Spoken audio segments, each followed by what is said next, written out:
কয়াকুছি দিব্যাংগ ডেভেলপমেণ্ট এছ'চিয়েশ্যনৰ উদ্যোগত বৰপেটা সমাজ কল্যাণৰ সহযোগত দিব্যাংগসকলক পৰিচয় পত্ৰ প্ৰদানৰ বাবে আজি কয়াকুছিত বাছনি শিবিৰ অনুষ্ঠিত হয়।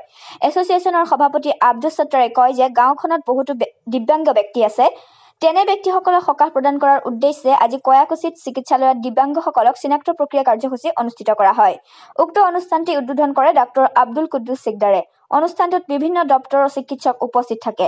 সৰুক্ষেত্ৰী সমষ্টিৰ বিধায়ক জাকিৰ হুছেইন সিকদাৰ লগতে ৩৯ নং মধ্যবেতবাৰী গাঁও পঞ্চায়তৰ সভাপতি দেৱান মুছাৰফ হুছেইনে শিবিৰ কৰ্মকৰ্তাসকলক ধন্যবাদ জ্ঞাপন কৰে।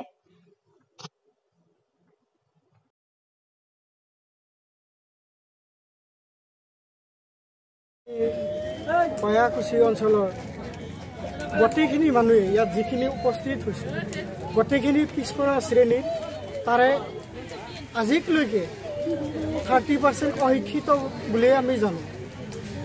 যিটো এলেকা সেইটো হ'ল আমাৰ কয়াকুছি এলেকা। এই কয়াকুছি এলেকাৰ ভিতৰত এতিয়ালৈকে 70% দিব্যাংগ মানুহ আছে। তেওঁলোকে আই কাৰ্ড এতিয়ালৈকে লাভ কৰা নাই।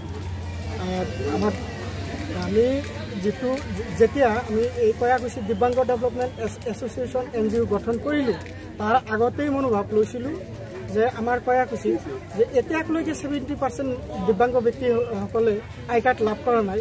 সেইসকলক আমি কেনেকৈ আই কাৰ্ড যোগান ধৰি দিব পাৰোঁ।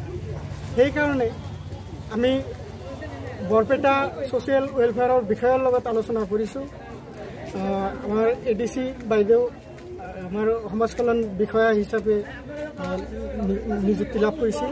তাৰ লগত আলোচনা কৰাত তাই আমাক কথা দিছিল যে লকডাউন শেষ হ'লে আমাৰ কয়াকুছিত চবতকৈ আগত মেডিকেল বুথ পাতিব।